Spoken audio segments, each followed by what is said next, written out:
मेरे पीर और मुर्शद की सबसे बड़ी करामत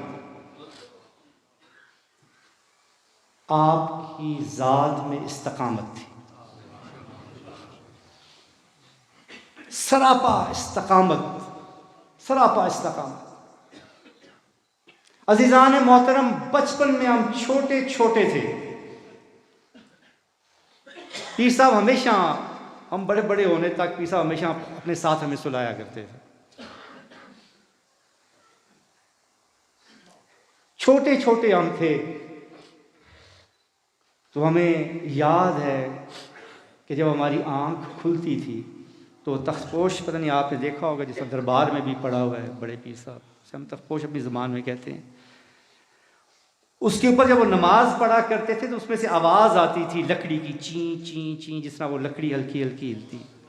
वो आज भी हमारे कानों में गूंजती है। तहज्जुद के वक्त उस ची ची से आँख खुलती थी तो हम देखते थे कि हमारे पीर मुर्शिद तख्तपोश बैठे हुए अपनी इबादत में मसरूफ़। फिर जब सुबह की अजान का वक्त होता था तो आवाज़ देते थे, गौहर उठ, नमाज नहीं पढ़नी, जल्दी कर, टाइम जा रहा है।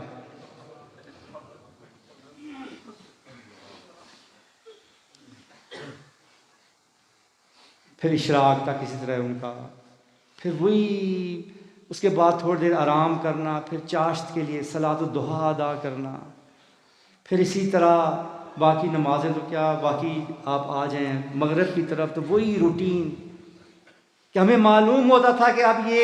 हमारे पीर मुर्शिद की इबादत का वक्त है, कि मगरिब की अजान हो गई है, नमाज है, अब इन्होंने किसी से बात नहीं करनी। इसलिए हम सब एहतियात करते थे कि हम कमरे में ना जाएं, उस वक्त उनको डिस्टर्ब ना करें, कोई ज़रूरी बात भी हो तो उनसे ना पूछें, बल्कि एक दूसरे को कहते थे अब्बा जी नमाज पढ़ रहे हैं, इबादत जी मसरूफ़ हैं, उन्होंने गल नहीं कर सकने, उन्होंने पूछ नहीं सकने, मतलब इस तरह की गुफ्तगू हमारी होती थी। और इशा की नमाज तक उनके अवाबीन के नवाफिल पढ़ना, उसके बाद अपने वज़ाइफ मुकम्मल करके कुरान पाक की तिलावत करके जब वो फ़ारग होते थे, हमें मालूम होता था कि अब हमारा बुलावा आने वाला है खाने के लिए, और हम फिर उसी तरह आपकी बारगाह में हाज़िर होते थे, कमरे में खाने का वक्त हो जाता था। ये मैं आपको बता रहा हूँ बचपन से जो मेरी याद है, उस वक्त से लेकर आखिर वक्त तक हमारे पीर मुर्शिद की इस सारी रूटीन में एक बाल बराबर फर्क नहीं आता। फस्तकिम कमा उमिरता, मेरे रब ने अपने महबूब को ये हुक्म इसलिए नहीं दिया था नाउज़ुबिल्लाह के इस्तकामत को उन्हें दर्स देने की ज़रूरत थी, वो तो सरापा इस्तकामत थे। जब आपको ये आप पर ये हुक्म आया फस्तकिम कमा उमिरता, तो मतलब सारी उम्मत के लिए, अब्दुल इबाद के लिए बता दिया गया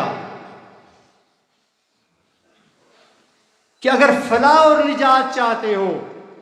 तो इस्तकामत इख्तियार करनी पड़ेगी। जिस कड़े का अलामा साहब जिक्र कर रहे थे, ला इलाहा इल्लल्लाह, उसको पकड़ लिया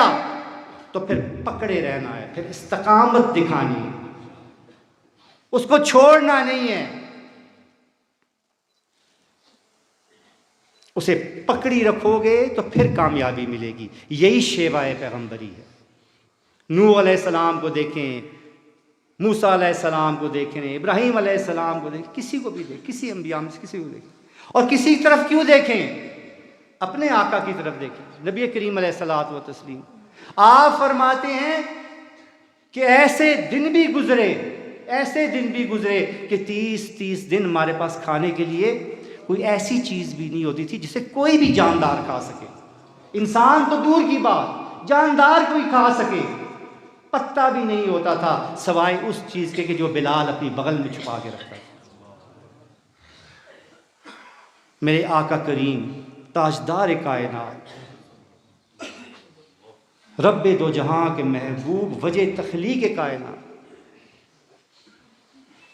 किन हालात में इस्तकामत दिखा रहे हैं शेर अबी तालिब के दिल थे, और किस तरह हमें तालीम फरमा रहे कि ऐसा वक्त भी आ जाए तो इस्तकामत दिखानी है, क्योंकि जब इस्तकामत दिखाओगे तो तब फलाह और निजात का रास्ता पाओगे।